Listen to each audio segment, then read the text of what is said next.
সত্যি মদনবাবুর প্রাণ সত্যি সংশয় ছিল। উনি সত্যিই বলছিলেন, কোনো ভ্রম ছিল না। এর মানে স্যার মদন বাবুর খুন এই পুতুলটা করেছে? কি যে বাজে কথা বলো না, পুতুল আবার খুন করতে পারে নাকি? তাহলে স্যার খুনটা করলো কে? সেই ফেডরিক যে কাঠের পুতুলের খেলাটা ভালো করে জানে। যখন আমরা এখানে এসেছিলাম তখন এই পুতুলটার হাতে এই ছুরি ছিল। সমস্ত প্রমাণ তো এর দিকেই আঙুল তুলছে। তাহলে খুন এই করেছে। দাদা দাদা প্লিজ প্লিজ দাদা স্যার, এই পুতুলটা খুন করেনি। এক মিনিট, আপনারা কে? স্যার, আমি কবিতা, ওনার স্ত্রী, আর ইনি মদন দা, ওনার বড় ভাই। উনি হলো রবি। তাহলে আপনারা এতক্ষণ কোথায় ছিলেন, কি করছিলেন? স্যার, আজ আমাদের ম্যারেজ অ্যানিভার্সারি, সেজন্য আমরা বাইরে ডিনার করতে গেছিলাম। আমরা মদন দাকেও বলেছিলাম সাথে যেতে, কিন্তু উনি বারণ করে দিলেন। আর এইসব। আপনি বলছেন যে মদনবাবুর খুন এই পুতুল করেনি? হ্যাঁ স্যার, এই পুতুলটা খুন করেনি। আপনি কি জানেন খুনিকে? আমার পুরো বিশ্বাস ওনার খুন সাদুল করেছে। উনি উনি ওনার উপর বদলা নিতে চেয়েছিলেন। আচ্ছা, যার কথা বলছেন সে কে? কিসের প্রতিশোধ নিতে চাইছে? সাদুল একজন ভেন্টাকলিস্টার ভয়েস ওভার আর্টিস্ট ছিল। মদনদা আর রবির বড়দা অঙ্কুশদার ছোটবেলার বন্ধু। অঙ্কুশদা ছোটবেলা থেকেই সাদুলকে খুব ভালোবাসতো। যখন উনি দেখলেন সাদুল জীবনে কত ঠোকর খাচ্ছেন, তো 5 বছর আগে উনি নিজের বাড়িটা সাদুলকে দিয়ে দিলেন, যাতে উনি ওনার থিয়েটার গ্রুপ চালাতে পারেন। যদি ওরা কোনোদিন অঙ্কুশদাকে ভাড়ার টাকা দিতে পারেনি, কিন্তু অঙ্কুশদার এই নিয়ে কোনোদিনই কোনো দুশ্চিন্তা হয়নি, কারণ উনি জানতেন যে এই কলাতে অত পয়সা পাওয়া যায় না। সাদুল আর ওনার স্টুডেন্টরা অঙ্কুশদার বাড়ি থেকেই নিজেদের ভেন্ট্রালোকুইজমের প্র্যাকটিস করত। পুতুল দিয়ে কথা বলানো এই শিল্পের ঘন্টার পর ঘন্টা বসে রিহার্সাল করতো। তাহলে একটা কথা তোমরা ভালো করে বুঝে নাও, ভেন্ট্রিলোকিজম এই শিল্পটা সহজ নয়, কিন্তু এটা আবার এতটাও মুশকিল নয়। এই শিল্পটা করার যে পদ্ধতি, এটার নামেই লুকিয়ে আছে। ভেন্ট্রিলোকিজম একটা ল্যাটিন শব্দ, যাতে ভেন্টারের মানে হচ্ছে পেট আর লোকি মানে হচ্ছে বলো। তাহলে ভেন্ট্রিলোকিজমের অর্থ পেট দিয়ে বলো। যেমন, হ্যালো বরুণ, কেমন আছো? তারপর একদিন অঙ্কুশদা মারা গেলেন, আর সব কিছু বদলে গেল। কারা? আরে আরে আরে আপনারা কি করছেন? আরে কি হলো? আপনারা কে? আরে কি করছেন? আরে কি করছেন? এরকম করছেন কেন আপনারা? আপনারা কারা? কি হয়েছে? কি অসুবিধা? আরে আপনারা চাইছেনটা কি? আরে রবি, বলবান, কি হচ্ছে এখানে? কি হচ্ছে? এই যে এতদিন ধরে তোমরা বিনা পয়সার ফুটনি মারছিলে না, আজ থেকে বন্ধ হয়ে গেল। আমি এখানে কোনো ধর্মশালা খুলে রাখিনি। কিন্তু বলবন্ত, অঙ্কুশ তো বলেছিল যে কে অঙ্কুশ? যে মরে গেছে, যে আর বেঁচে নেই, পৃথিবীতে আর নেই। এতদিন পর্যন্ত ওর পদ্ধতিতে চলেছো, আজ থেকে আমার পদ্ধতিতে চলতে হবে। বুঝতে পেরেছো? চলো, জায়গা ফাঁকা করো। রবি, বোঝাও তোমার দাদাকে। ও কি বোঝাবে আমাকে? আমি বুঝতে পারি তো সবকিছু। আর যদি এখানে থাকতেই হয় তো ভাড়া দিতে হবে। ভাড়া? হ্যাঁ, ভাড়া। কত ভাড়া দিতে হবে আমাদের? 4 লাখ। 4 লাখ? 4 লাখ টাকা তো আমাদের কাছে নেই। নেই যখন তখন খালি করো, না হলে আমি পুলিশকে ডেকে তোমাদের সবাইকে জেলে পাঠিয়ে দেবো, আর ওখানে থাকবার জন্য কোনো ভাড়াও দিতে হবে না। বলবন্ত, আমাদের কিছুটা সময় দাও।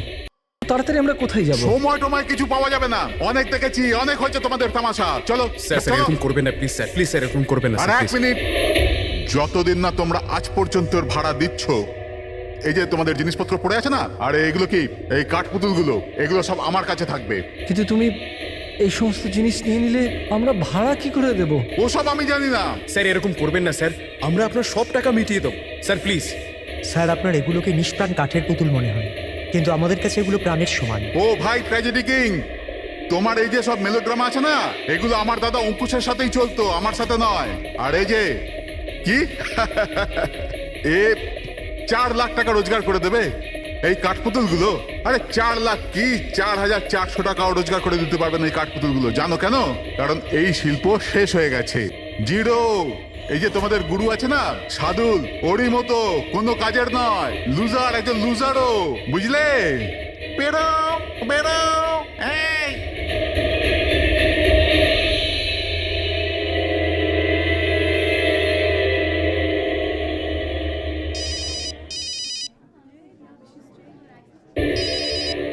এও না, কে দাদা? আবার কে? সাদুল বারবার আমাকে এভাবে ফোন করে হুমকি দিচ্ছে। আমি দেখছি। হ্যালো। আমি আসছি তোকে মারতে। এবার তোর জীবন কিছুদিনের অতিথি মাত্র। হ্যালো দাদা, আমার মনে হয় আমাদের পুলিশ স্টেশনে যাওয়া উচিত। পুলিশ ডিপার্টমেন্টে আমি একজনকে চিনি, হয়তো ও আমাদের সাহায্য করতে পারে। হ্যাঁ দাদা, আমি এটুকু বিশ্বাস করতে পারিনি যে এই সাদুল এত বড় পাগল হবে। আমাদের পুলিশের কাছে যাওয়া উচিত। কোনো লাভ নেই, এই সাদুল নিজের মোবাইল থেকে ফোন করছে না, কোনো ল্যান্ডলাইন নাম্বার থেকে করছে। Landline number? আমি খোঁজ নিচ্ছি নাম্বারটা কোথাকার। কি? এটা কি বলছো তুমি? হ্যাঁ ঠিক বলছি, এই নাম্বার এই হসপিটালের মর্গ রুমের। সাদুল আমাকে হসপিটালের মর্গের রুম থেকে কেন ফোন করবে? এই নাম্বার থেকে এনাদের কাছে ফোনে হুমকি দিচ্ছে, কাল রাত আর আজ সকালেও দিয়েছে, টানা 3 দিন ধরে আসছে। কে করছে এই কল? স্যার, এই ফোন দিয়ে কারোরই ফোন করবার কোনো অনুমতি নেই। আমি সারাদিন এখানেই থাকি, এই ফোন থেকে কেউ কোনো ফোন করেনি। তাহলে তুমি নিশ্চয়ই কল করেছো? স্যার, আমি কেন ফোন করব? আমি তো আপনাদের চিনিও না। হ্যাঁ হতে পারে তুমি সাদুলের কথা করেছো। কি নাম বললেন আপনি? সাদুল। সাদুল? এই যে এ হলো সাদুল, চেনো তুমি একে? এ আপনাদের কি করে কল করবে? কেন করতে পারবে না কল?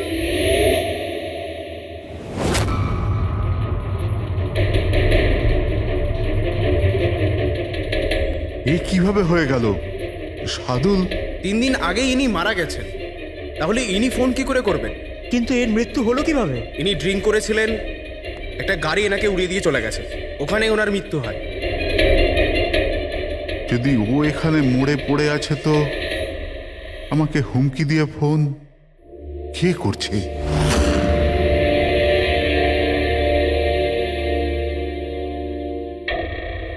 স্যার, হ্যাঁ, পুলিশের রেকর্ড অনুযায়ী তো এই সবকটা কল মর্গের ল্যান্ডলাইন থেকে এসেছিল। কিন্তু মর্গেন ল্যান্ডলাইন তো কেউ ইউজই করে না, তাহলে এসব কি করে? পুরবি ভালো করে চেক করো, দেখো ব্যাপারটা কি। মনে হচ্ছে ব্যাপারটা গোলমেলে। স্যার, হ্যাঁ, উনি কিচ্ছু জানতে পারবেন না। আপনি এরকম কেন বলছেন? কারণ সিআইডি স্যার জীবিত লোকেদের ধরতে পারে, আত্মাদের নয়। আর আমি জানি এটা সাদুলের আত্মাই করেছে। দেখুন, এই আত্মা বলে কিছুই হয় না। আর আপনি একজন এডুকেটেড পার্সন হয়ে এইসব বলছেন? আপনিও তো পড়াশুনো জানা, আপনি বলুন না, একটা লাশ মর্গ থেকে ফোন কি করে করতে পারে? কি করে ওই মদনদার সাথে ওই পুতুলটা কথা বলতে পারে? স্যার, তাদের এটা নর্মাল মনে হচ্ছে। আপনারাও এমন কিছু ফিল করেছেন যেটা মদনবাবু করেছিলেন? হ্যাঁ স্যার। না, বাঁচাও, আমি তোমাদের ছাড়বো না। তোমরা খুব বিরক্ত করছো আমাকে, তোমাদের সবাইকে মেরে ফেলবো আমি, ছাড়বো না। দাদা, সরে যাও। না দাদা কি হলো? এদিকে আসবে না। আরে কিন্তু দাদা এটা কি করছো তুমি? দাদা কি? কাঠপুতুল আছে এখানে, সরে থাকো। কাঠের পুতুল? আমাকে মারতে এসেছে, আমি বলেছিলাম না। দাদা 1 মিনিট দাদা এটা কি করছো তুমি? রবি, এই এই আওয়াজটা ওপর থেকে আসছে। কিন্তু উপরে তো কিছুই নেই, পুরো তো স্টোর রুম আছে আর একটা বন্ধ ঘর আছে। Store room? হ্যাঁ, ওই স্টোর রুমের মধ্যেই তো আমি সমস্ত কাঠপুতুলগুলো একটা বড় বাক্সের মধ্যে তালা লাগিয়ে বন্ধ করে রেখেছি।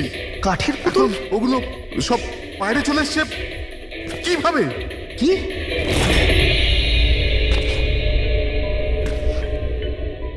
দাদা তুমি তুমি ভয় পেও না, এসো উপরে এসো। রবি, কিন্তু চলো আস্তে আস্তে সামলে।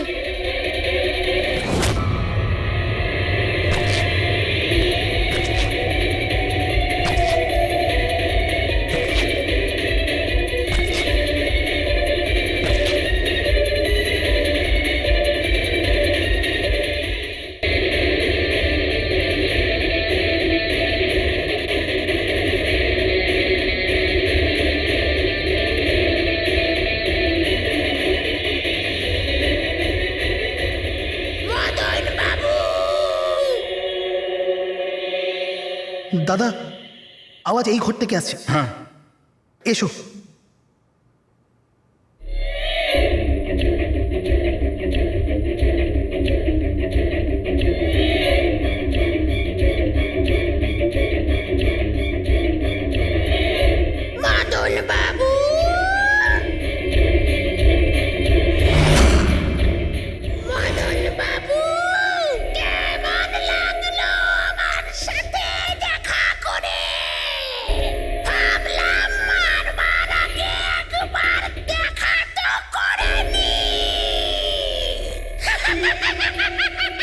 আমি বুঝেছিলাম না কথা বলে। স্যার, মদন দাদা সব পুতুলগুলোকে বাক্সে বন্দি করে রেখেছিল, কিন্তু কি করে জানি না এই পুতুলগুলো কোথা কোথা থেকে বেরিয়ে আসছিল। আমরা ওই বাক্সটাও দেখতে চাই, ওই রুমটাও যেখানে ওই তোমরা কাঠের পুতুলটা দেখেছিলে, সেটা কোথায়? স্যার দুটো ঘরই উপরে স্যার। চলো দেখাও। আসুন স্যার।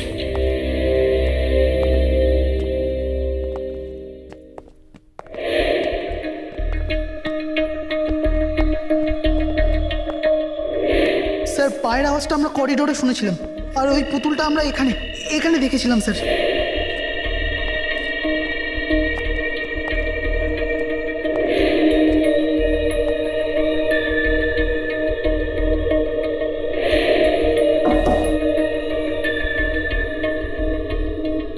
আচ্ছা এটা বলুন যে এই রুমটা এত ফাঁকা কেন?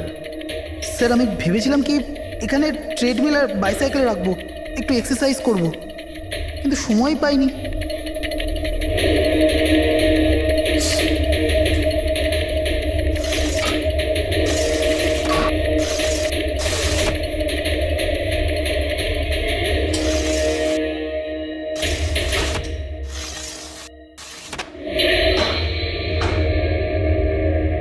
স্যার এটা তো বন্ধই হচ্ছে না।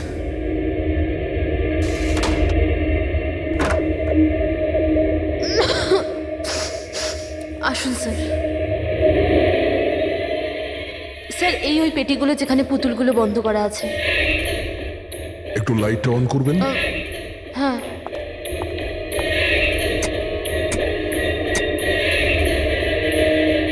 স্যার এই ঘরটা অনেক দিন ধরে বন্ধ আছে, তো মনে হয় বাল্বটা খারাপ হয়ে গেছে।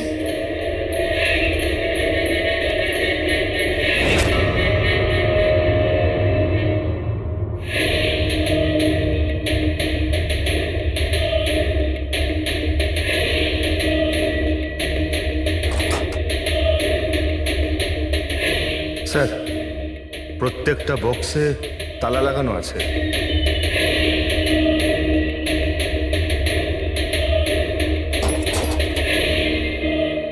কিন্তু এই তালাটা শক্তপোক্ত নয়, যে কেউ একে খুব সহজেই খুলতে পারে।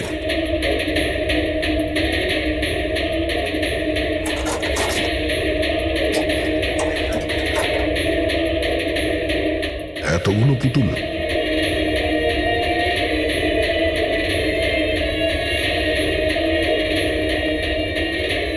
দেখি একটু এতে কোনো মেকানিজম করা নাই তো? স্যার আমি আপনাকে বলছি তো, এরা কথা বলে না। স্যার নিশ্চয়ই সাদুলের আত্মা এসে এদের কথা বলায়। ভেতরে কোনো মেকানিজম কিন্তু কোনো স্পিকার তো নেই যার থেকে আওয়াজ আসবে। স্যার উনি কিন্তু ঠিক কথাই বলছেন, না তো কোনো মেকানিজম আছে না কোনো স্পিকার, কিন্তু তাহলে এই পুতুলগুলো কথা বলে কি করে?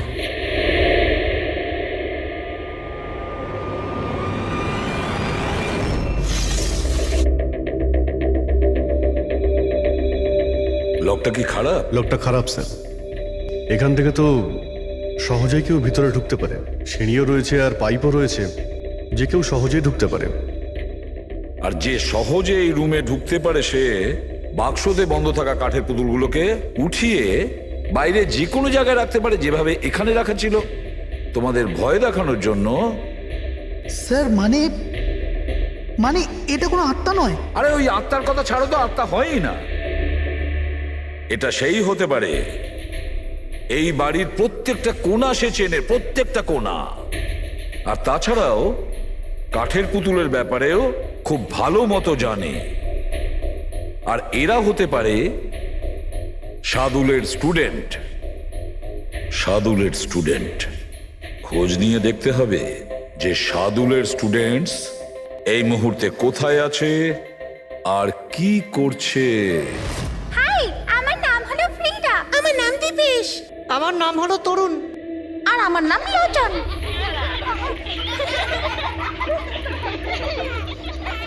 আজ আমি তোমাদের একটা দারুণ গল্প শোনাতে চলেছি। না, সবসময় কেন তুমি শোনাবে গল্প? আরে, তুই তো আপত্তি কিসের? ফ্রিডা, তোমার সবসময় ভালো রোল প্রয়োজন পড়ে। হ্যাঁ দীপেশ, তুমি একদম ঠিক বলেছ। পরিশ্রম আমরা করি আর ফেমাস তুমি হয়ে যাও। তোমার পুতুলও তো সেই কথাই বলছে। স্যার, বুঝতে পারছি না স্যার, এটা এই পুতুলগুলো কথা বলছে কি করে? আরে পঙ্কজ, এটা একটা আর্ট, ভয়েস চেঞ্জ করার আর্ট। এটাকে বলে ভেন্ট্রিকুলিজম। একদম। কথা তো এরাই বলছে, কিন্তু মনে হয় যেন এই আওয়াজ পুতুলের মুখ থেকে বেরোচ্ছে। কিন্তু স্যার, এরা কোথায় কথা বলছে? আপনি দেখুন না, এদের তো ঠোঁটটা পর্যন্ত বন্ধ। দেখো, আমি বলছি আমি বেস্ট। এটাই তো শিল্প পঙ্কজ, মুখ না খুলে এত পরিষ্কার কথা বলা। আওয়াজ এখানে এই পেট থেকে বেরোয়। ওই আর্টটাও এদের মতো শিল্পীরই তৈরি করা। ওই পুতুলগুলো এই আর্টের দ্বারাই মদনবাবুর সঙ্গে কথা বলে, আর ওই নিউজ রিডারও। কিন্তু স্যার, এরা তো পুতুলগুলোকে হাত দিয়ে নাড়াচ্ছে স্যার। হ্যাঁ, এরকমই তো হয় পাপেট শুয়ে।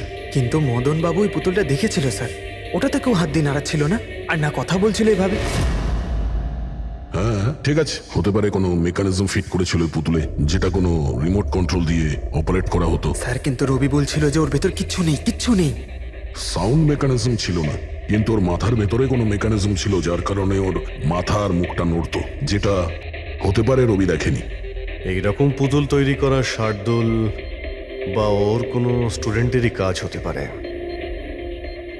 যে মদনবাবুর বাড়ির কোনা কোনা চেনে। এরা জানতে পারে ওই জালনার ব্যাপারে, যা লকটা ভাঙা ছিল।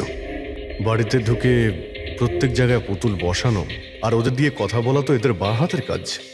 কিন্তু স্যার, মর্গ থেকে এরা কল কি করে করলো? স্যার, হ্যাঁ, স্যার, স্যার, জানতে পেরে গেছি যে মর্গ রুমের ফোনগুলো কিভাবে আসছে। কিভাবে? স্যার, এর জন্য স্কুফিং সফটওয়্যার ব্যবহার করা হয়েছে। স্কুফিং সফটওয়্যার? সেটা আবার কি? স্যার, এক্ষুনি বলছি।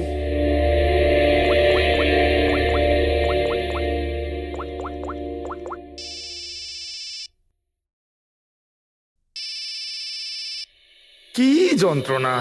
আমার ওয়াইফকে এখনই ফোন করতে হলো। হ্যাঁ স্যার, আমি কারেন্টের বিলটা দিতে না আবার ভুলে গেছি। মনে হয় লাইনটা কেটে দিয়ে গেছে। আমাকে বকবে বলেই ফোনটা করেছে। ফোনটা তোলা ঠিক হবে? ধরো, যাও তাড়াতাড়ি কথা বলে নাও। হ্যালো, হ্যাঁ, আমি বাড়ি ফেরার সময় কারেন্টের বিলটা দিয়ে বাড়ি যাবো। রেডি স্যার, এইবার কারেন্ট কেটেই যাবে। আরে পুরবি, তুমি ফোন করেছিলে? কিন্তু এটা তো আমার ওয়াইফের ফোন নাম্বার। পুরবি, এটা করলে কি করে? স্যার, এটাই তো এই সফটওয়্যারের বিশেষত্ব। ফোন যেখান থেকেই করো, নাম্বার সেটাই দেখাবে যেটা আপনি চাইবেন। কিন্তু পুরবি, তুমি এই সফটওয়্যারটা পেলে কোথা থেকে? স্যার, সাইবার ইউনিট থেকে নিয়েছি।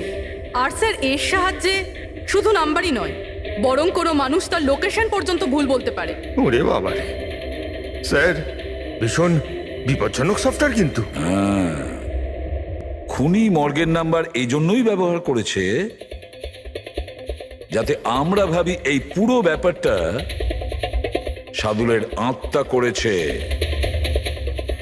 সাদুলের আত্মার কাজ। আচ্ছা বাচ্চারা, তোমাদের সঙ্গে দেখা করে খুব ভালো লাগলো। পরের বার আবার দেখা হবে। বাই। সাবধানে যাও তোমরা। Bye bye bye bye bye. হ্যাঁ বলুন, কিভাবে আমি আপনাদের সাহায্য করতে পারি? হ্যাঁ, তোমরা সাহায্য না করলে আর কে করবে? আসলে আমরা এটাই জানতে চাই যে মদনবাবুকে ভয় দেখানোর প্ল্যান তোমাদের মধ্যে কে করেছিল? আমরা ঠিক বুঝলাম না। আচ্ছা, তোমরা কিছু বুঝতে পারলে না? হ্যাঁ, না স্যার, আমি বুঝতে পারলাম না। আমি নির্দোষ। চুপ। খুব হাসি পেল, হ্যাঁ? একটা লোক মারা গেছে আর তোমাদের সবার হাসি পাচ্ছে। মৃত্যু? কার মৃত্যু? মদন বাবুর খুন হয়েছে ওনার। সিআইডি থেকে আসছি আমরা। সিআইডি? হ্যাঁ, সিআইডি। আর আমাদের সন্দেহের তালিকায় তোমরা সবাই আছো। কাল তোমরা কোথায় ছিলে? কাল আমি আমার বন্ধু শালিনীর বাড়িতে ছিলাম। ওর বাড়ির লোকদের জিজ্ঞেস করতে পারেন। আর তুমি তুমি কোথায় ছিলে? স্যার আমরা লোচন আর আমি একটা শোয়ের জন্য গিয়েছিলাম পুনেতে, আজ সকালেই ফিরেছি। পুনা? কিসে গিয়েছিলে পুনায়? ক্যাব বুক করে। আমার কাছে ইনফরমেশন আছে, আপনি চাইলে দেখতে পারেন। এই দেখুন। কি ব্যাপার, এত ঘামছো কেন তুমি? হ্যাঁ, কাল রাতে তুমি কোথায় ছিলে? স্যার ওই আমি বলছি, তুমি কাল রাতে মদন বাবুর বাড়িতে ছিলে কিনা? হ্যাঁ হ্যাঁ ছিলাম ওখানে,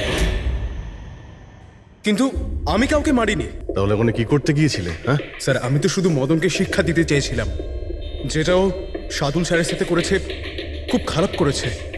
আর হ্যাঁ, আমাদের মাঝে আজ যে সাদুল স্যার নেই তার একটাই কারণ, সে হচ্ছে মদন। ওনার জন্যই উনি মদ খাওয়া শুরু করেছিলেন আর সময়ের আগেই মারা গেলেন। তোমরা ভেবেছো খুনের বদলা খুন? না না স্যার, আমরা শুধু ওনাকে ভয় দেখাতে চেয়েছিলাম। গৌরবের প্ল্যান ছিল এটা।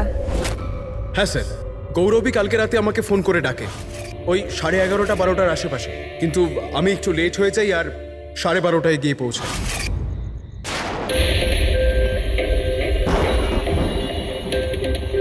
আজ তো এমনিতেই অনেক লেট হয়ে গেছি, মেরেই ফেলবে গৌরব আমাকে।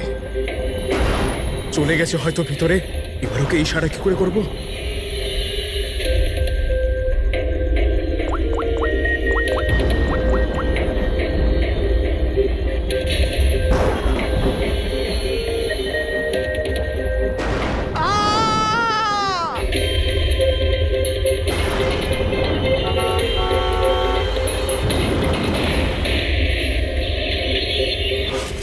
গন্ডগোল তো করেই ফেলেছ, মদন বাবুর খুন হয়ে গেছে।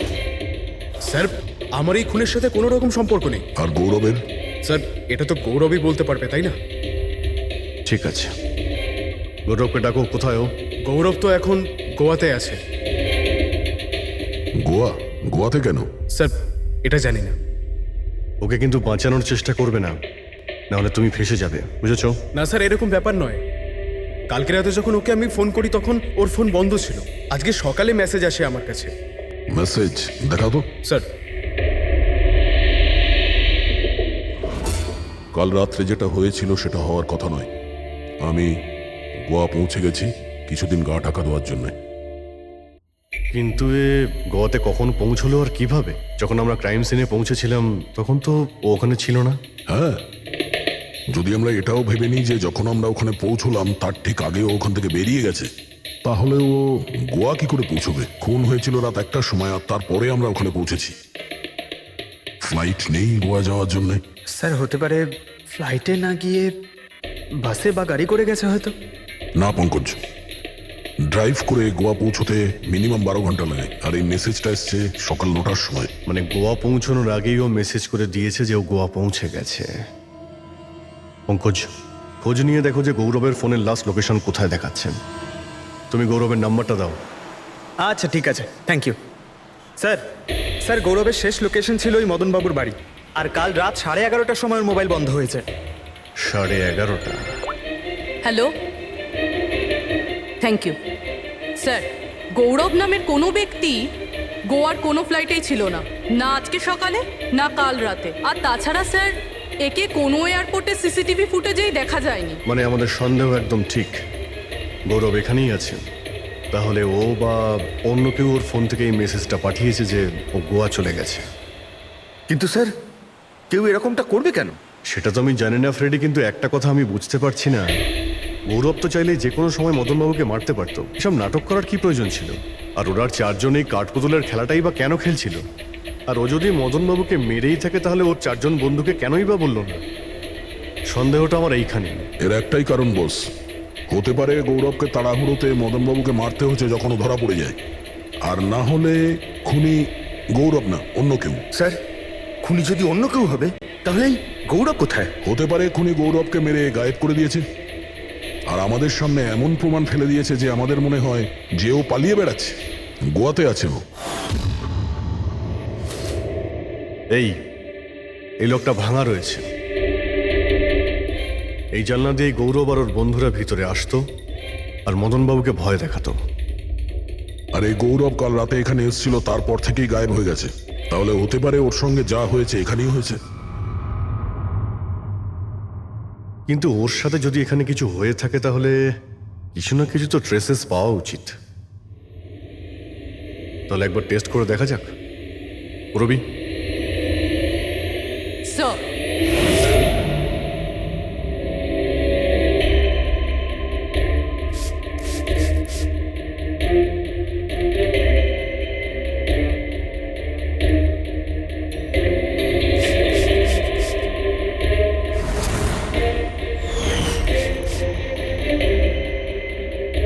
স্যার আপনার সন্দেহ ঠিক ছিল, এখানে তো রক্ত রয়েছে। ও যখন এই দরজা দিয়ে বাইরে বের হয়েছিল তখনই ওর ওপরে কেউ আক্রমণ করে। স্যার এদিকে তো কোনো চিহ্নই নেই। ওদিকটা দেখো।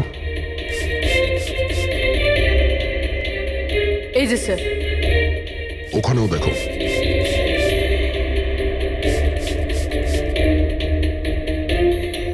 ও, তার মানে হামলা করার পর গৌরবকে টেনে হিচড়ে স্টোর রুমের কাছে নিয়ে আসা হচ্ছে।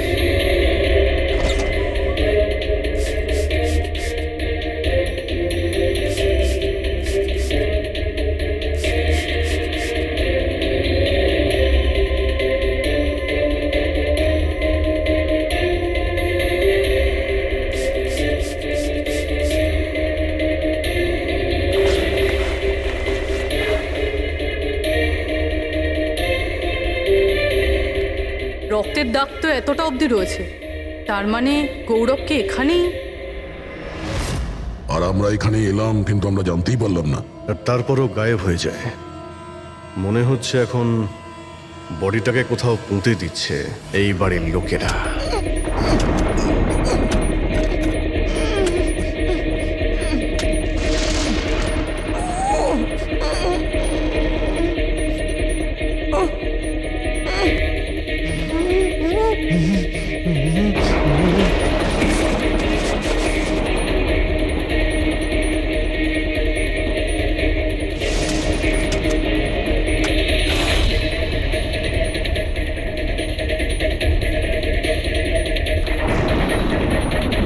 সিআইডি?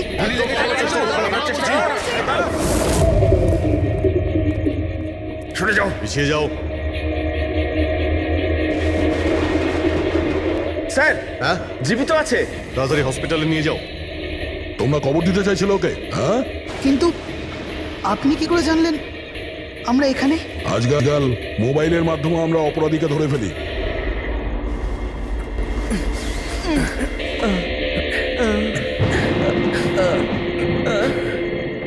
চলো তাড়াতাড়ি নিয়ে যাও ওকে। চলে এসো।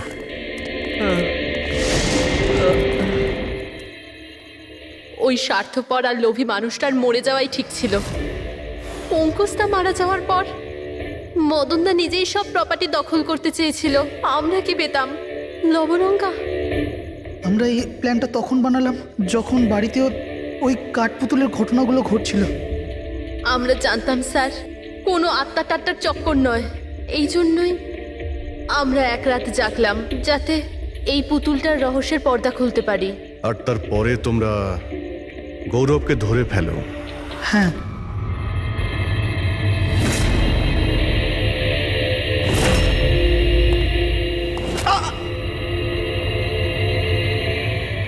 গৌরবের থেকে সব সত্যিটা জানার পর আমরা ভাবলাম যে ওর ওই কাঠপুতুলের খেলার সুযোগ নিয়ে আমরা আমরা মদন দাদাকে মারতে পারি। আর সেই কারণে গৌরবের ওপর হামলা করে ওকে বাক্সে ঢুকিয়ে দিয়েছো, আর তারপর মদনবাবুকে খুন করে আমাদের বোকা বানাতে চেষ্টা করেছো। আর এটা দেখাতে চেয়েছিলে যে খুন পুতুল করেছে। হ্যাঁ, আমরা জানতাম যে সিআইডি কখনোই আত্মাদের গল্প আর পুতুলদের খেলার উপর বিশ্বাস করবে না, আর আপনারা সোজা সন্দেহ করবেন সাধুলের স্টুডেন্টদের। বিশেষ করে গৌরবের ওপর। আর আমাদের মিসলিড করার জন্য গোয়ার ওই মেসেজ পাঠিয়ে দিলে। হ্যাঁ, আমরা ভেবেছিলাম যে আপনারা সারা জীবন ধরে গৌরবকে এখানে ওখানে খুঁজতে থাকবেন, আর আমরা ওকে মেরে এখানে পুঁতে দেবো। টাকার জন্য তোমরা নিজের দাদাকে মেরে ফেলেছো। কি করবে এই টাকা নিয়ে? আর না এখন এই টাকা তোমাদের জেলে যাওয়ার থেকে বাঁচাতে পারবে, আর না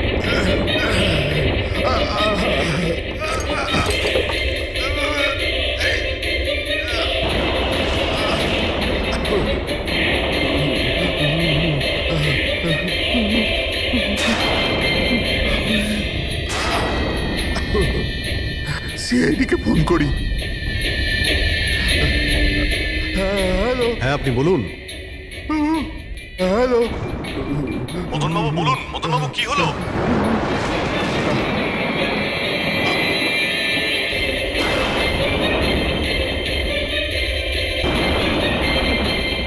না না,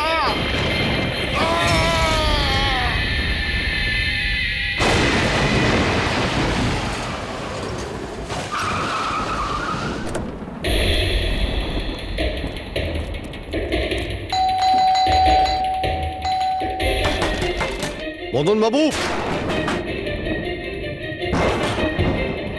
মদনবাবু, মদনবাবু, মদনবাবু,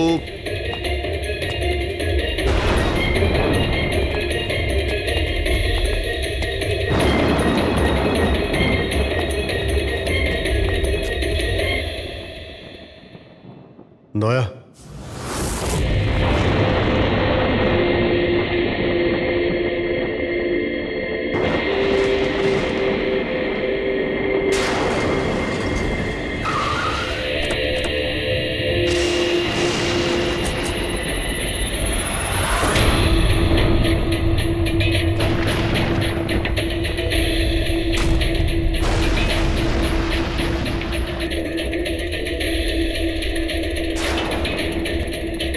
মদনবাবু, এই কে, এই কে এখানে?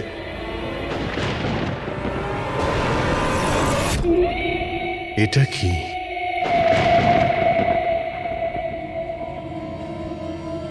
পুতুল?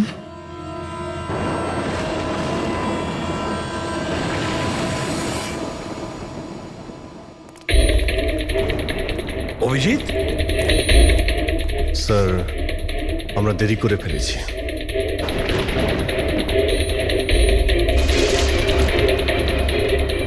মাই গড,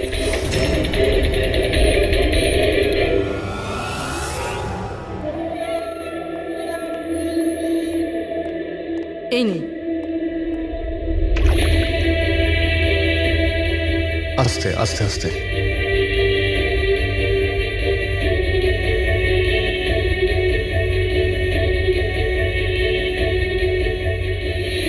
মদন বাবু, আপনি ঠিক আছেন তো? কেন, কি হয়েছে আপনার? কেউ আছে যে আমাকে প্রাণে মারতে চায়? কে? ও আমার আশেপাশেই আছে। আমাকে কখনো একলা ছাড়ে না। হয়তো এখনো আমাকে দেখছে, শুনছে। দেখুন মদন বাবু, একদম চিন্তা করবেন না, আপনার কিচ্ছু হবে না, আমরা আছি না। মদনবাবু, আপনি কার কথা বলছেন? কে কে আপনাকে বিরক্ত করছে? পুতুল, কাঠের পুতুল। কাঠের পুতুল? হ্যাঁ,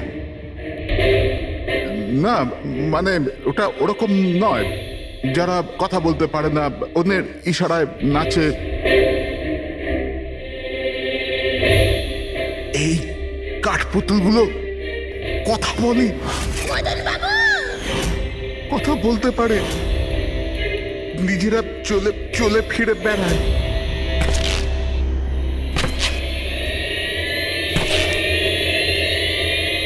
মদন বাবু, ও মদন কথা বলা কাঠের পুতুল? হ্যাঁ, আমি জানতাম আপনাদের আমার কথা বিশ্বাস হবে না, কিন্তু কথাটাই এরকম যে কেউই করবে না।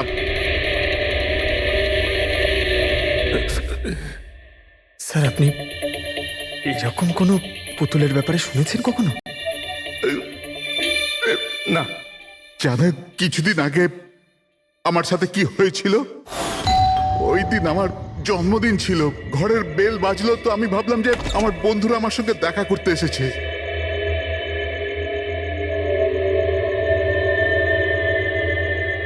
এত রাত্রে কে বেল বাজালো? অদ্ভুত তো।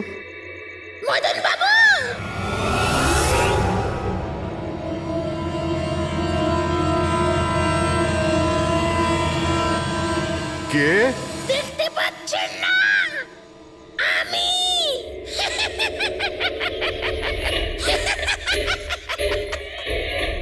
আরে আমি, এত অবাক হওয়ার প্রয়োজন নেই। জানেন কি এখানে আমি কেন এসেছি? কেন? তোমার প্রাণ নিতে। কি?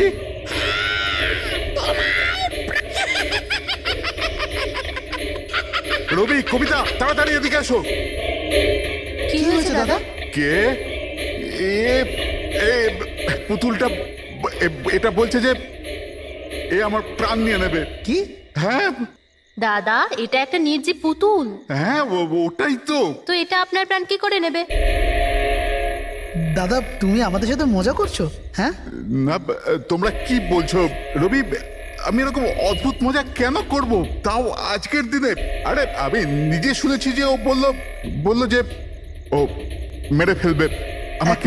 আমি দেখছি। কি? আস্তে আস্তে রবি। শান্ত হন।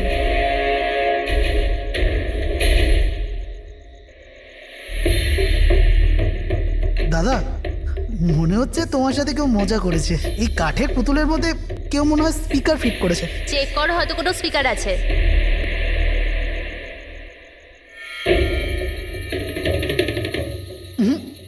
না, এখানে তো কিছু নেই। এখন কোথায় ওই পুতুলটা? কি করে থাকবে? আমি ওই সময় ওকে একদম ভেঙে চুরে জ্বালিয়ে দিয়েছি, শেষ করে দিয়েছি। হুমকি দিচ্ছিল আমাকে, ওকে আমি কিভাবে এমনি ছেড়ে দিতাম? আপনি কি সত্যিই দেখেছিলেন? হ্যাঁ, আমি। মদনবাবু, এটা হতে পারে যে আপনি কোনো স্বপ্ন টপ্ন দেখেছিলেন। না, আমি দেখেছিলাম ও একলা। আমি আর একবার নয়, এরকম আমার সাথে বেশ কিছুদিন পর। আমার মনে হয় মদন বাবুকে মারার সব থেকে ভালো উপায় এই যে ওনার বুকে ছুরি ঢুকিয়ে দিয়ে। এতে তো পুরো মেঝে রক্তে খারাপ হয়ে যাবে। সবচেয়ে বেস্ট উপায় হলো মদনবাবুকে বিষ দেওয়া হোক। একটা কাজ করা যাক, কেন না ওনার গলায় টিপে দেওয়া যাক। তো আপনি বলে দিন মদন বাবু, আপনি কিভাবে আপনার মৃত্যু হওয়া পছন্দ করেন? মদন বাবু, কোথায় যাচ্ছেন?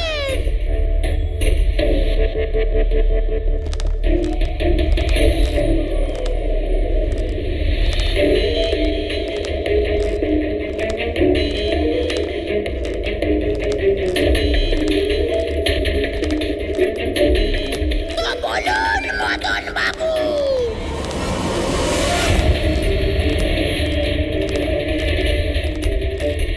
কিভাবে আপনি মরতে চান?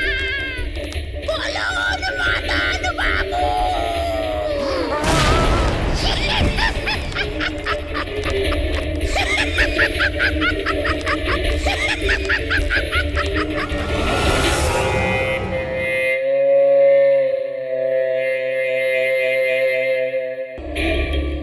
আর এদেরকে নিয়ে যাও। যদি একটুও চালাকি করো না,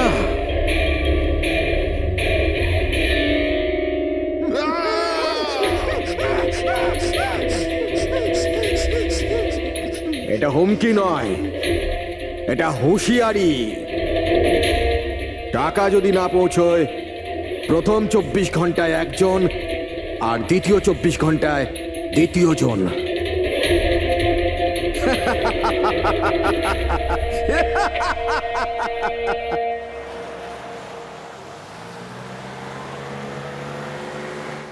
এক ঘন্টার মধ্যে আমরা শরৎপুর ফ্যাক্টরি পৌঁছে যাব। এই দেখো, কালকে গ্রামের লোকজন ফ্যাক্টরিতে আবার ঝামেলা করেছে, পাথরও ছুঁড়েছে আর কিছু লোকদের ক্ষতিও করেছে। এরা কেন বুঝতে পারে না এরা আমাদের সাথে জিততে পারবে না? ফালতু ঝামেলা, এদের তো কিছুই পাওয়ার নেই। হ্যাঁ, যদি মেনে নিত তো লাভ এদেরই হতো। আরে ভাই, আমি তো বলবো এটা বোকা। আরে কোম্পানি এত ভালো সুযোগ দিচ্ছিল, নিয়ে নিতে পারতো। না, নিজেদের জেদে চলবে, আন্দোলন চালিয়ে যাচ্ছে। জানি না কি চায় এরা।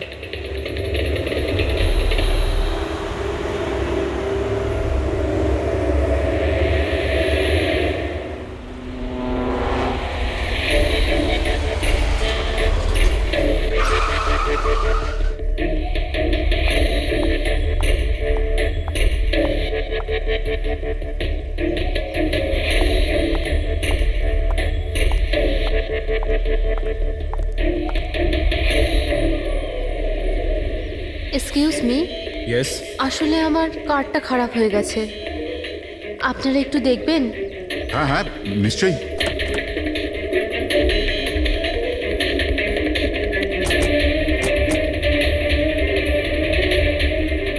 ও, এমনিতে আপনি যাবেন কোথায়? আমাদের সাথে চলে আসুন।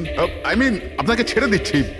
আর দেখুন, আপনি আপনার গাড়ির একদম চিন্তা করবেন না, ওটা ঠিকঠাকভাবে সার্ভিস সেন্টারে পৌঁছে যাবে। সত্যি? ইয়া।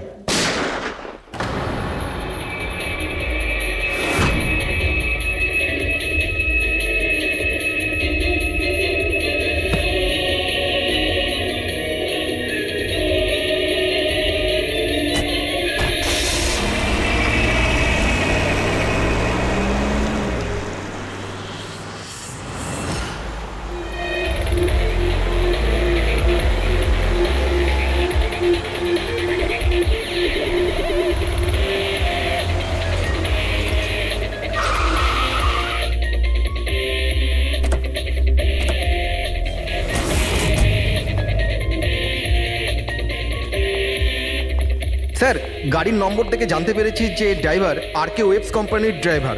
আমরা কোম্পানিকে ইনফর্ম করে দিয়েছি, ওরা এক্ষুনি চলে আসবে। একদম কাছ থেকে গুলি চালিয়েছে, পয়েন্ট ব্ল্যাঙ্ক। এই টায়ারের মার্কস, মনে হচ্ছে এখানে কোনো দ্বিতীয় গাড়ি ছিল। আশপাশটা দেখো, কিছু পাওয়া যায় কিনা। এর গাড়িটাকে গিয়ে দেখি।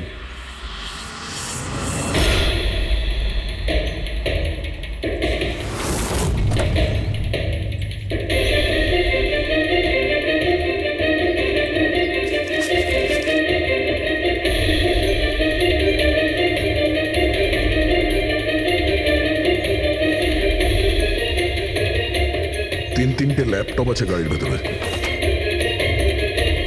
মনে হচ্ছে গাড়ির মধ্যে ড্রাইভার ছাড়া আরো লোক ছিল।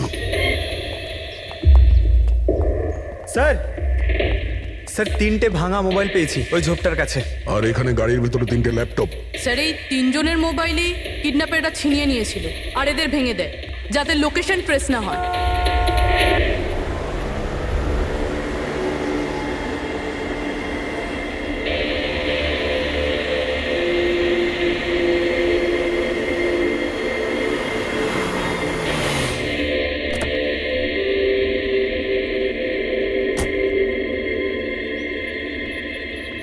এক্সকিউজ মি,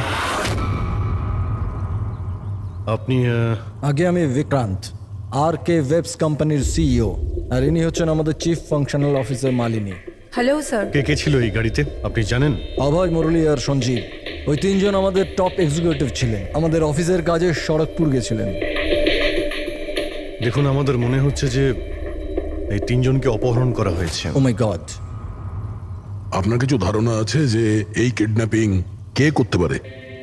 কারোর উপর সন্দেহ আছে আপনাদের? কোম্পানির কি কারোর সাথে কোনো বিবাদ বা ঝগড়া? ম্যাম, শরৎপুর গ্রামের লোকেদের সাথে তো অনেকদিন ধরেই ঝামেলা চলছে। কিন্তু ঝামেলা ঝঞ্ঝাট এসব তো হতেই থাকতো, কিন্তু এত বড় ঘটনা ঘটে যাবে এটা আমরা আশা করিনি। ঠিক আছে, অপহরণ যখন হয়েছে মুক্তিপণের জন্য ফোন নিশ্চয়ই আসবে। যদি আপনাদের কাছে কোনো ফোন আসে আমাদের অবশ্যই ইনফর্ম করবেন। Sure sir. তাছাড়া খুনি তো এখানে কোনো প্রমাণও ফেলে যায়নি, আর কেউ কিছু জানেও না। যতক্ষণ না ওরা কল করবে আমরা কিচ্ছু করতে পারবো না। পঙ্কজ, বডিটাকে ফরেন্সিক ল্যাবে পাঠিয়ে দাও। মেসেজ আছে। কিডন্যাপারদের ব্যাপারে জানতে হলে এই লিঙ্কে চেক করুন। অনেক হলো ইঁদুর বিড়ালের খেলা, এবার বাস। আমাদের জমি, আমাদের মাতৃভূমিকে বন্ধা করার যে অপরাধ আর কে ওয়েবস করেছে, ওর ক্ষতিপূরণ করতে হবে 50 কোটির হিরে। তোমাদের কাছে 2 দিন আছে, 2 দিন। যদি একটু চালাকি করো না। স্যার, এ তো ওকে মেরেই ফেললো। স্যার স্যার এই ভিডিওটা ওরা টিভিতে দেখাচ্ছে। কিন্তু এই ফুটেজ চ্যানেলের লোকেরা পেল কোথা থেকে? এরকম ধরনের ফুটেজ আপনারা ন্যাশনাল টিভিতে দেখাচ্ছেন? হ্যাঁ, আরে আপনাদের কোনো মানবিকতা বিবেক বলে কিচ্ছু নেই নাকি? হ্যাঁ, অন্তত জনসাধারণের প্রতি দায়িত্বটা বোঝা উচিত ছিল। কিন্তু স্যার, সাধারণ লোকের কাছে খবর পৌঁছে দেওয়াটাও তো আমাদের দায়িত্ব। ব্যাস ব্যাস, এই দায়িত্বের কথা আপনারা বলবেন না, বুঝেছেন? এই দায়িত্ব পালন করতে গিয়েই তো আপনারা ভুলে যান একজনকে খুন করা হচ্ছে আর আপনারা তার ভিডিও দেখাচ্ছেন, কিন্তু এটা ভেবে দেখছেন না যে ওর মা বাবার কি অবস্থা হবে, ওর স্ত্রীর কি অবস্থা হতে পারে, আর ওর বাচ্চাদের কি অবস্থা হতে পারে। কোনোদিন ভেবেছেন? না।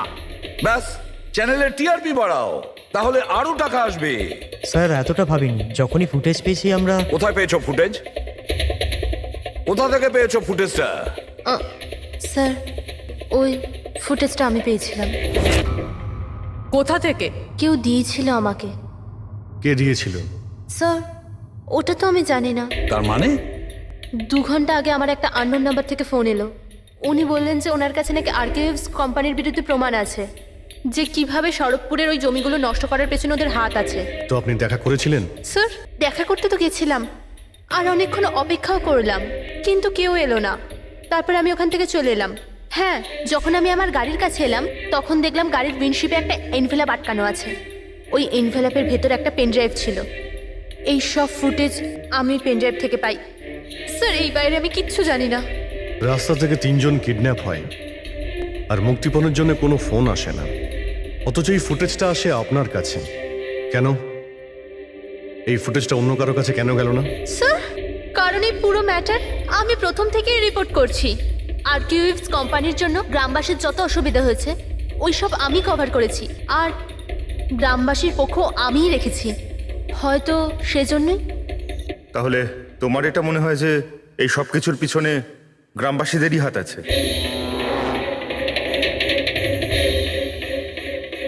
জানি না স্যার, এই ম্যাটার 2-3 বছর ধরে চলছে। গ্রামবাসী প্রোটেস্টও করেছিল, হুমকিও দিয়েছিল, এমনকি পাথরও ছুঁড়েছিল, কিন্তু গ্রামবাসী সত্যি সত্যি এরকম কিছু করতে পারে এই বিষয়ে আমার কোনো আইডিয়া নেই। আমরা ঠিক খুঁজে বের করব, ঠিক খুঁজে বের করব এর পেছনে কে আছে। কাউকে আমরা ছাড়বো না।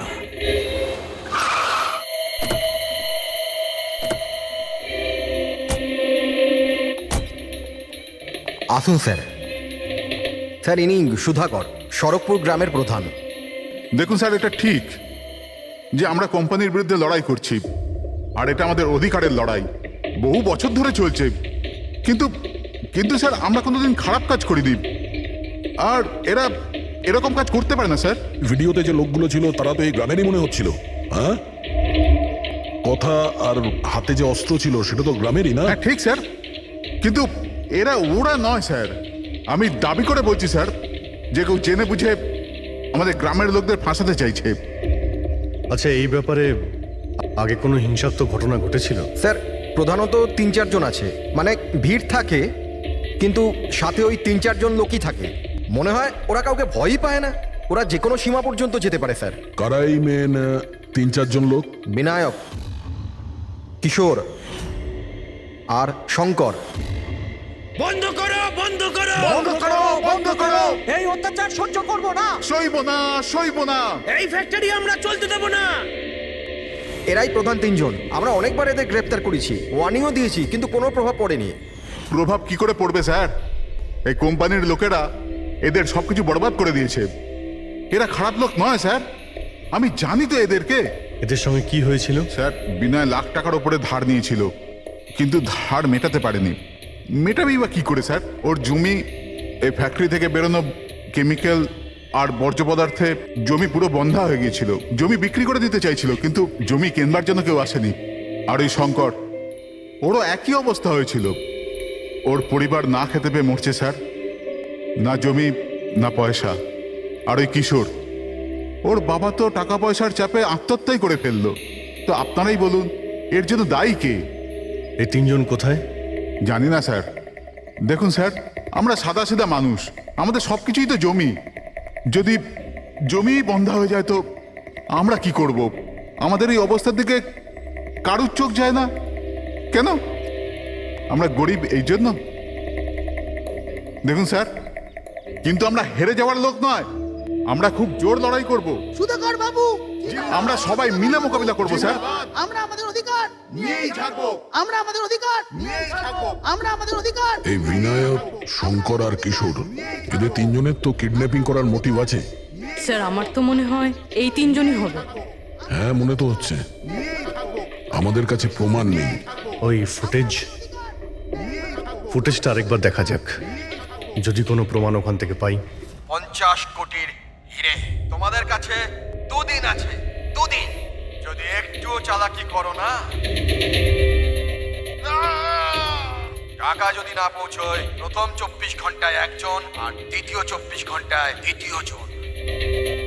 না স্যার, এরা তো অনেক বেশি চালাক। এই ভিডিওটা এমনভাবে শ্যুট করেছে যাতে লোকেশন বা অন্য কোনো জিনিসের ব্যাপারেই কিচ্ছু জানা যাচ্ছে না। স্যার, ভিডিও সামনের দিকে কিছু হালকা মতন দেখা যাচ্ছে। হতে পারে কোনো কাজের।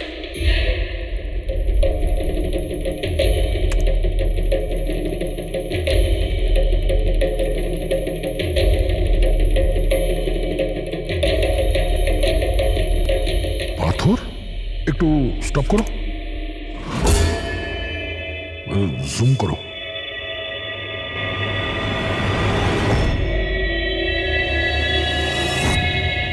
এটা তো পাথর স্যার। এ তো বেশ বড় পাথর, কোনো পাহাড়ের স্যার এটা। কিন্তু আমার এটা কোনো গুহা বলে মনে হচ্ছে, বা কোনো পোড়ো বাড়ি হয় না? পুরবি চেক করে দেখো তো এই গ্রামের আশেপাশে কোনো গুহা বা পুরনো বাড়ি আছে কিনা। গুহা তো অনেকগুলোই আছে, কিন্তু সবগুলো চেক করতে গেলে তো অনেকটা সময় লেগে যাবে। কিন্তু আমাদের কাছে সময়ই তো নেই, শুধু 8 ঘন্টা পড়ে আছে। আর এই 8 ঘন্টার মধ্যে যদি কিছু করতে না পারি, তাহলে আরো একটা প্রাণ চলে যাবে, আরো একটা খুন হবে। 1 মিনিট, এই পুরবি একটু আরেকবার রিওয়াইন্ড করো তো। হ্যাঁ, এবার প্লে করো, কিন্তু ব্যাকগ্রাউন্ডের শব্দটা বাড়িয়ে দাও, বাকি আওয়াজগুলো বন্ধ করে দাও। টাকা যদি না পৌঁছয়, প্রথম 24 ঘন্টায় একজন আর দ্বিতীয় 24 ঘন্টায় দ্বিতীয় জন। জল, মনে হচ্ছে জলের শব্দ। দেখো তো আশেপাশে কোনো ঝর্ণা বা নদী আছে কিনা।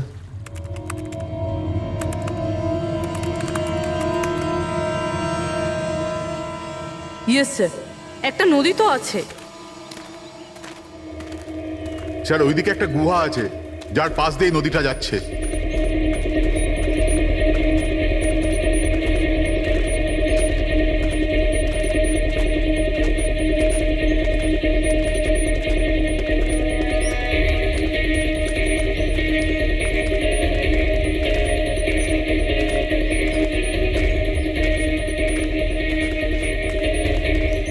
স্যার, ওই যে গুহা, ওই দেখুন। ঠিক আছে, আপনারা এখানেই দাঁড়ান।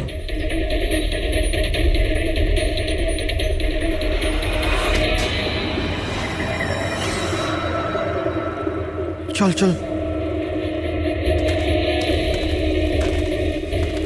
এখানে তো খুবই অন্ধকার।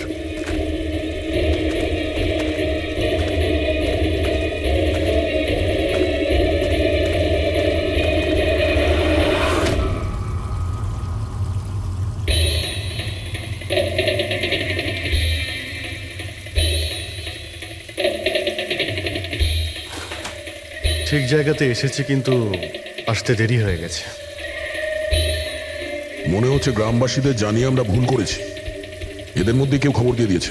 কিন্তু এই অভয় যাকে মারলো তার লাশটা কোথায়?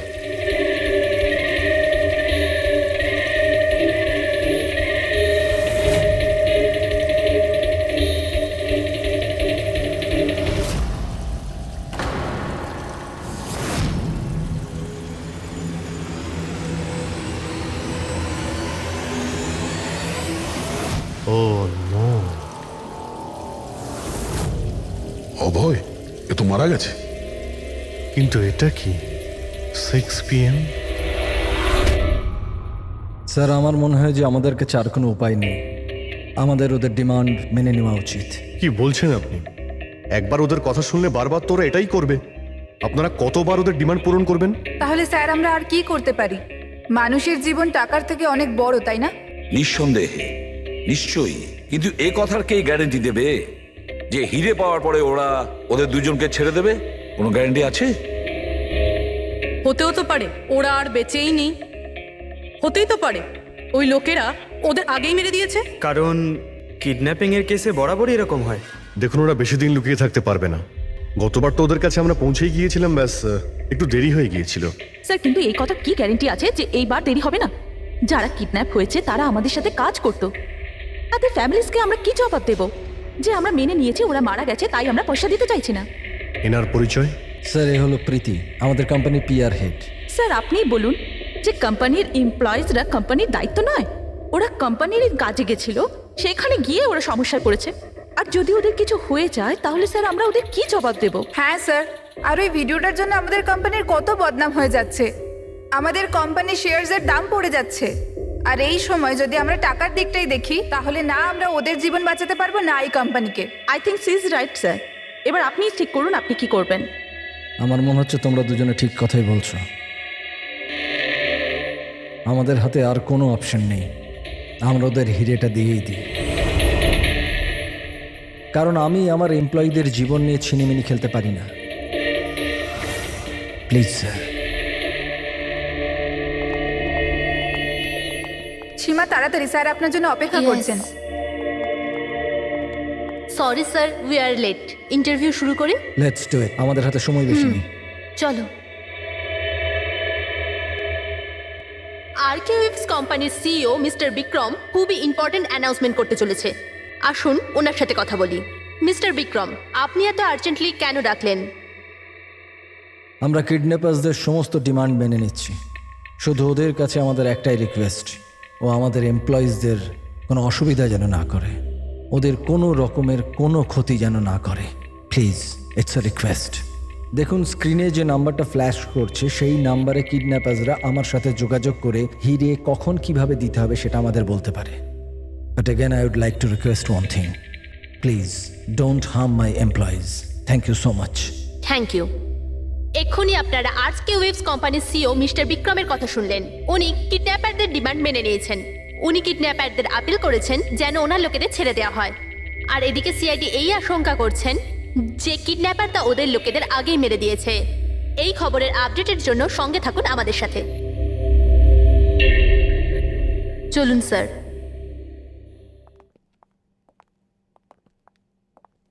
Hello sir.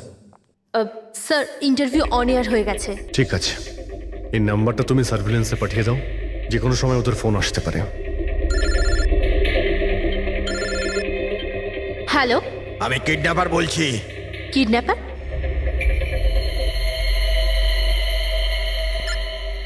শোনো, ওই যে হিরে আছে না, ওটা তুমি নিয়ে আসবে। এখানে তোমাকেই আসতে হবে, তাও একা। আমি? আমি কেন? হ্যাঁ তুমি। আর কোনো চালাকি করবে না, না হলে এদের দুজনের সাথে সাথে তোমাকেও প্রাণে মেরে দেবো। ঠিকানা পাঠিয়েছি মোবাইলে, হিরে নিয়ে ওখানেই দাঁড়িয়ে থাকবে। তারপর কোথায় যেতে হবে বলার জন্য আমি ফোন করব। আমি যাব না। আপনারা প্লিজ অন্য কাউকে পাঠিয়ে দিন। দেখো, ভয় পেও না, তোমার কিচ্ছু হবে না, আমরা আছি তো। দেখো, আমাদের ওই দুজন এমপ্লয়ির প্রাণ তো তুমিই বাঁচাতে পারো, আমাদের হাতে দ্বিতীয় কোনো রাস্তা নেই। কিন্তু আমি কেন যাব? হ্যাঁ, যদি ওই লোকগুলো আমাকে মেরে দেয় তো আমার ফ্যামিলির কি হবে? না, আমি যাব না। আমি বলছি তো তোমার কিচ্ছু হবে না, জাস্ট রিল্যাক্স, ওকে? এই ট্যাবলেটটা খেয়ে নাও, এতে তোমার স্ট্রেস কম হবে। নাও।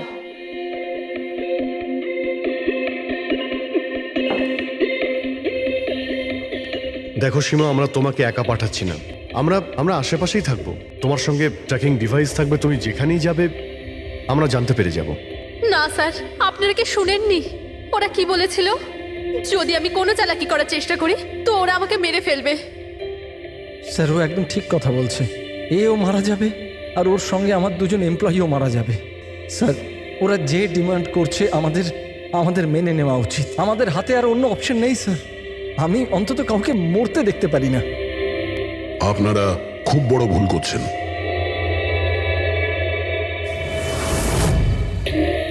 জল জল, কেউ জল তো দিন অন্তত। দেখুন, আমার অ্যাজমা আছে, আমাকে আমার ওষুধটা দিন। আরে ওষুধ নয় তো, আমার চোখটা তো খুলে দাও, আমার দম বন্ধ হয়ে আসছে, প্লিজ আমাকে খুলে দাও। ছেড়ে দাও আমাদের, দেখো তোমরা টাকা তো পেয়েই যাবে। চুপ, একদম চুপ। হ্যাঁ, নিয়ে যাও ওকে, না হলে প্রাণে মেরে দেবো।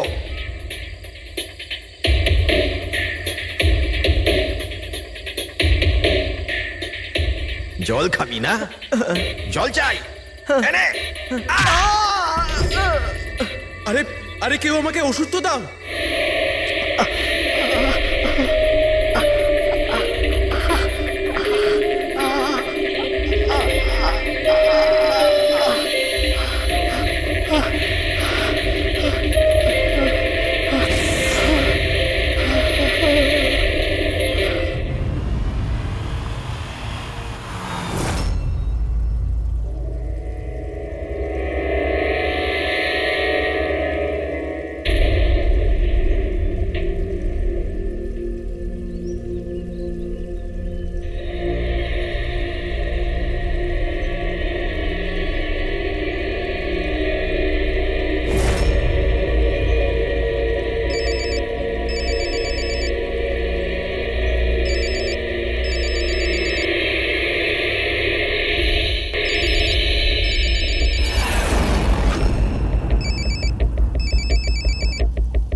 হ্যালো,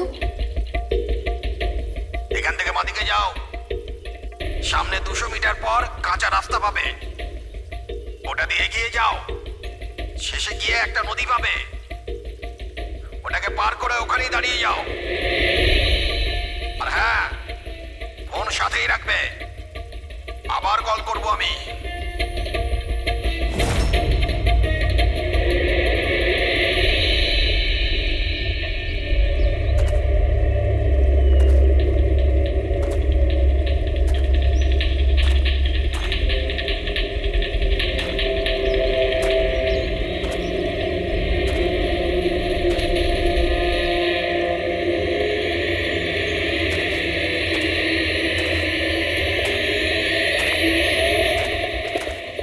এই সীমার গল্পটা তো এই কেসে নতুন মোড় নিয়ে এলো। তবে পুরবি, তোমার আইডিয়া তো কামাল করে দিয়েছে। স্যার, বলো পুরবি। স্যার একটা ক্লু পেয়েছি। কি? এই সীমা এমনি এমনি নিউজটা কভার করছিল না, আসলে এ ওই গ্রাম থেকেই বিলং করে। কি? হ্যাঁ স্যার, পড়াশোনা শেষ করার পর এ শহরে চলে আসে, কিন্তু এর পরিবার এখনো ওই গ্রামেই আছে। আর এই ফ্যাক্টরির জন্যই ওদের অনেক লোকসান হয়েছে।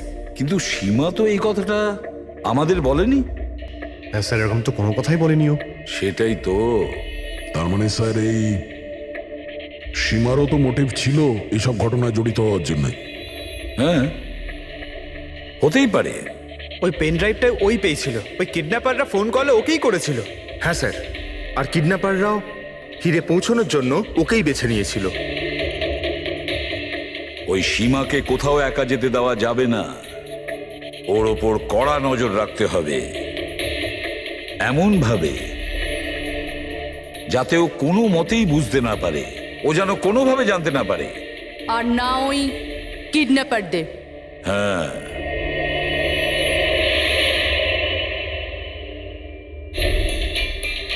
পঙ্কজ, এটা একটা মাইক্রো ট্র্যাকার। ব্যাস, এইবার এটা যে কোনোভাবে এই ক্যাপসুলটা সীমাকে খাওয়াতে হবে। আমাদের কাজও হয়ে যাবে, আরও বুঝতেও পারবে না।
ও তো ওখানে দাঁড়িয়ে আছে।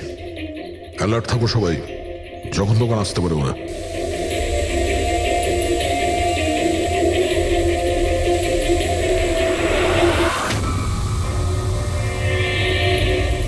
ড্রোন?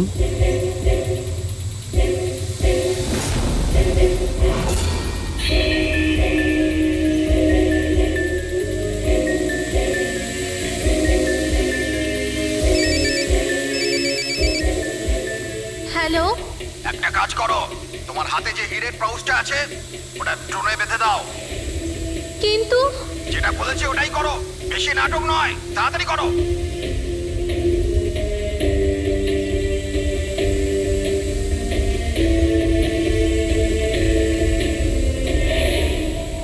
হিরে তো ড্রোনে বেঁধে দিচ্ছে।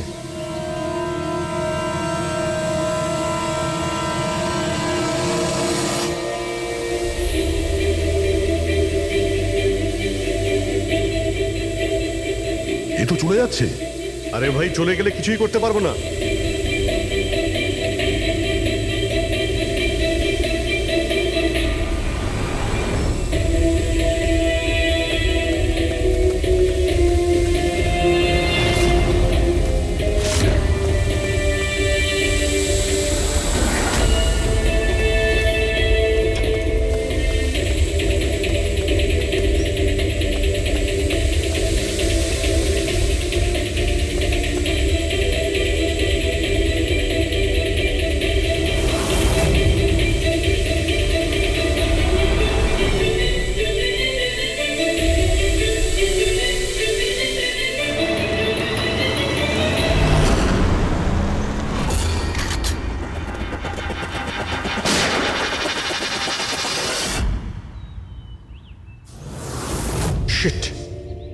স্যার, এবার তো হিরেও ওদের কাছে আছে। স্যার, এদিক থেকে কোনো আওয়াজ আসছে। স্যার, এবার তো হিরেও ওদের কাছে আছে। স্যার, এদিক থেকে কোনো আওয়াজ আসছে। স্যার,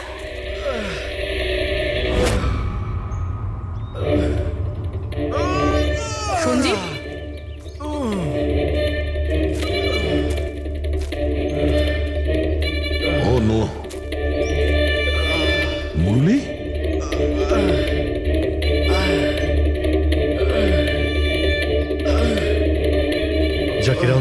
বেঁচে তো আছে, মনে হচ্ছে যাওয়ার সময় ফেলে দিয়ে গেছে। হ্যাঁ মিস্টার বিক্রান্ত, এই সঞ্জীব আর মুরলী এদেরকে আমরা পেয়ে গেছি, কিন্তু ওদের দুজনের অবস্থা খুব খারাপ। আপনারা একটা কাজ করুন, আমাদের কোম্পানির গেস্ট হাউস পাশেই আছে, ওদের ওখানে নিয়ে আসুন। সমস্ত মেডিকেল ফ্যাসিলিটিস ওদের ওখানেই দেওয়া হবে। ঠিক আছে। স্যার এই সঞ্জীব আর মুরলি কমপক্ষে এদের জীবনটা তো বেঁচে গেল। হ্যাঁ, কিন্তু ওরা কারা ছিল? কারা ছিল ওরা? একজনকে মেরে ফেলেছে ওরা, 50 কোটি টাকার হিরে চুরি করেছে, প্রায় ধরা পড়ে গিয়েছিল কিন্তু ফসকে বেরিয়ে গেল। আর আমরা কোনো সূত্রই পেলাম না, একটাও সূত্র পেলাম না। রবি কিছু জানতে পারলে যে এই তিনজন লোক বিনায়ক, শঙ্কর আর কিশোর এই দুদিন কোথায় ছিল? স্যার পুলিশ ওদের ওপর নজর তো রেখেছিল, কিন্তু স্যার এই বিনায়ক এ কিছুক্ষণের জন্য উধাও তো হয়েছিল। আচ্ছা, কোথায় গিয়েছিল কেউ জানে না। কিন্তু এই কাজটা গ্রামের লোকেদের হবে এটা মনে হচ্ছে না। গ্রামের লোকেরা কি এইসব ইউজ করতে পারবে, মানে এই ড্রোন এগুলো ইউজ করা? অভিজিৎ, আজকাল এই ড্রোন কেনাটা কোনো ব্যাপার না, ইন্টারনেটে পাওয়া যায়, যে কেউ কিনতে পারে স্যার। যাই হোক, পঙ্কজ তো গেস্ট হাউসে আছে, একবার যদি সঞ্জীব আর মুরলির জ্ঞান ফিরে আসে পুরো ব্যাপারটাই পরিষ্কার হয়ে যাবে। সঞ্জীব আর মুরলি, এবার আমাদের সবকিছুই ওই সঞ্জীব আর মুরলির ওপর রয়েছে।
স্যার, আমি এরা চেঁচানোর শব্দ শুনে আমি এখানে এলাম, আর এখান থেকে কাউকে পালাতে দেখলাম।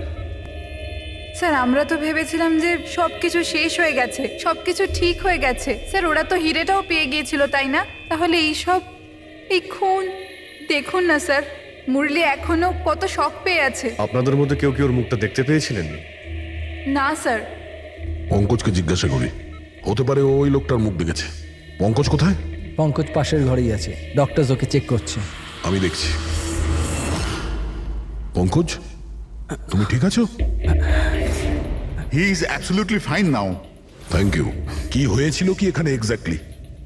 Sir I am really sorry sir, আমি ঘুমিয়ে পড়েছিলাম। স্যার অ্যাকচুয়ালি হয়েছিল কি বলুন তো, সঞ্জীব আর মুরলির ঘরে যখন যাই তখন ওরা ঘুমোচ্ছিল, তাই আমি বাইরে চলে আসি হলেও কিছু লোক ঘুমোচ্ছিল। ওখানে পাশেই একটা চেয়ার রাখা ছিল, ওখানে গিয়ে বসে পড়ি স্যার। জানি না বসে থাকতে থাকতে কখন ঘুমিয়ে পড়েছি, আর কিছু মনে নেই স্যার। সাডেনলি করিডোরের ওখানে একটা কাঁচ ভাঙার শব্দ হলো। শব্দটা পেয়ে আমি উঠি স্যার, আর আমি দৌড়ই।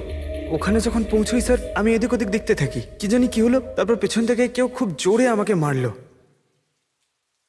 যে লোকটা তোমার মাথায় মেরেছে তার মুখটা তুমি দেখেছো? মানে গ্রামেরই কোনো লোক ছিল কি? হ্যাঁ, সে তো গ্রামের লোকই হবে। স্যার ওরা কিন্তু হিরে পেয়ে যাওয়ার ঠিক পরেই সঞ্জীব আর মুরলিকে ছেড়ে দিয়েছিল। তারপরেও এসব।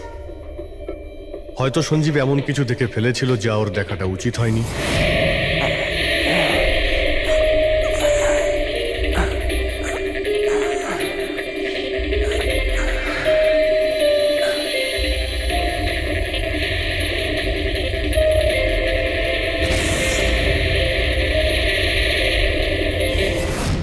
ওদের বিপদ হতে পারতো, সেই জন্যে। স্যার যদি সঞ্জীব যদি এরকম কিছু দেখেই ফেলে তাহলে সঞ্জীবকে আগেই কেন মেরে ফেললো না? তখন মারতে পারেনি বলেই তো এখন মেরে গেল। সমস্ত রুম বন্ধ ছিল তো খুনি কাঁচ ভেঙে ভিতরে ঢুকেছিল না?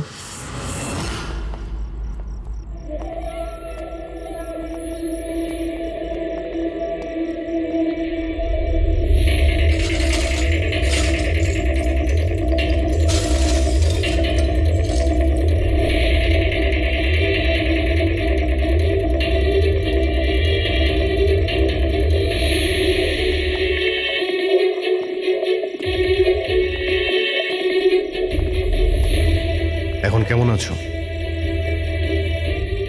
কাঁচটা তো বাইরে থেকেই ভেঙে দিয়েছে।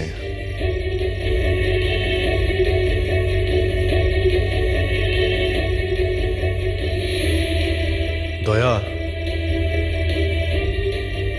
এ দেখতে পাচ্ছ?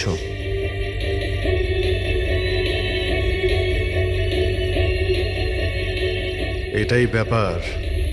মেরে দিয়েছে, সঞ্জীবকে মেরে দিয়েছে, আর এরা আমাকেও ছাড়বে না। কিচ্ছু হবে না তোমার। যদি মারতেই হতো তোমাকে তাহলে ও ওখানেই মেরে দিত। সঞ্জীবের কাছে শেষবার কে গিয়েছিল? আগে আমি গিয়েছিলাম, প্রায় 1টার সময় ওর জ্ঞান ফিরেছিল কিছুক্ষণের জন্য, আর জ্ঞান ফিরতেই ও প্রীতির সাথে কথা বলতে চাইছিল। তো আপনি কথা বলেছিলেন? হ্যাঁ স্যার, যখন ডক্টর আমাকে বললেন তখন আমি ওনার সাথে কথা বলতে গেছিলাম স্যার। ও যত তাড়াতাড়ি সম্ভব ওর নিজের ফ্যামিলির কাছে যেতে চাইছিল। আমি ওকে বললাম যে কাল সকালের মধ্যেই ব্যবস্থা করে দেব। তারপর তো ও ঘুমিয়ে পড়েছিল স্যার। আমারও এখানে একটু চোখ লেগে গেছিল। হ্যাঁ স্যার, প্রায় রাত 3টে নাগাদ ওর ঘর থেকে চিৎকারের আওয়াজ এলো। ওখানে পৌঁছে দেখি স্যার কোনো গ্রামের মানুষ আমার পাশ দিয়ে তাড়াতাড়ি পালিয়ে গেল। ও, তো কেউ কাঁচ ভেঙে ভিতরে ঢোকে, জানালার কাঁচ বাইরে থেকে ভেতরের দিকে পড়ে, কিন্তু যদি কেউ বাইরে থেকে ভিতরে ঢোকে তো তার পায়ে লেগে কাঁচের টুকরোগুলো একটু সামনের দিকে আসা উচিত ছিল। কিন্তু অদ্ভুত ব্যাপার এটাই যে কাঁচের টুকরো আমরা সামনে পাইনি, আমরা শুধুমাত্র জানালার কাছেই দেখলাম। জানেন কিভাবে? ওটা এইভাবে যে কেউ জানলা থেকে ভেতরে আসেইনি, সির্ফ কাঁচ ভেঙে জানলার ও ওখান থেকে পালিয়ে গেছে। এ কিরকম কথা বলছেন আপনারা? যদি কেউ রুমের ভিতরে নাই আসে তাহলে সঞ্জীবের খুন হলো কি করে? করেনি, খুন সে করেনি। প্রীতিদেবী, আমি আপনাকে একটা প্রশ্ন করব। যদি কেউ বাইরে থেকে ভিতরে না আসে তাহলে রাত 3টের সময় আপনি কাউকে ভিতর থেকে বাইরে যেতে কি করে দেখলেন? তুমি ওই খুনিকে দেখোইনি, সেটা এই জন্যেই যে ওই খুনিটা আর কেউ ছিল না, তুমি নিজে ছিলে। প্রীতি, সঞ্জীব যখন আমাকে দেখা করার জন্য ডাকলো তখন ও খুব চিন্তিত ছিল। তখন ও আমাকে বললো যে গুহার মধ্যেও কিছু দেখেছিল।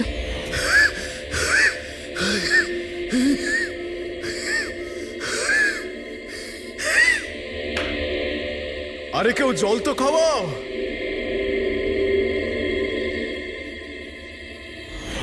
এসব কি বলছো তুমি? এরকম কিচ্ছু নয় স্যার। এটাই সত্যি, আর এখন মিথ্যে কথা বলে কোনো লাভ নেই। সঞ্জীব সত্যিটা জেনে গেছিল যে মুরলি কিডন্যাপ হয়নি, বরং ও নিজেই এই প্ল্যানের সাথে যুক্ত ছিল। ও গিয়ে পুলিশকে সমস্ত কথা বলে দিতে চাইছিল। আমি ওকে বললাম আমরা কাল সকালে গিয়ে মিডিয়া আর পুলিশকে সব কিছু বলে দেবো, আর ও গিয়ে শুয়ে পড়লো। ও বেচারি জানতোই না যে ওই মুরলির সাথে তুমিও এই ঘটনায় যুক্ত ছিলে। স্যার, আমাদের প্ল্যান একদম পারফেক্ট ছিল। 50 কোটি টাকার হিরে আমাদের পকেটে ছিল, আর কেউ কিছু জানতো না। কিন্তু সঞ্জীব শেষ মুহূর্তে সবকিছু বিগড়ে দিতে চাইছিল। তাহলে আমি কি করতাম স্যার? এই জন্য যাদের দিয়ে আমি কিডন্যাপিং এর নাটক করিয়েছিলাম ওদের মধ্যে একজনকে আমি আবার ডেকে পাঠিয়েছিলাম, আর ওকেই বলেছিলাম জানলার কাজটা বাইরে থেকে ভেঙে দিতে, যেটা দেখে মনে হয় যে গ্রামের লোকেরা বাইরে থেকে এসে ভেঙেছে। আর এখানে মুরলি সঞ্জীবকে খুন করে। অপরাধী যতই চালাক হোক না কেন একটা ভুল অবশ্যই করে, আর সেই ভুল যা তাকে জেলের গরাদের পিছনে নিয়ে যাওয়ার জন্য যথেষ্ট হয়। যেমন তোমরা এবার তোমাদের বাকি জীবন কাটবে জেলের ভিতরে।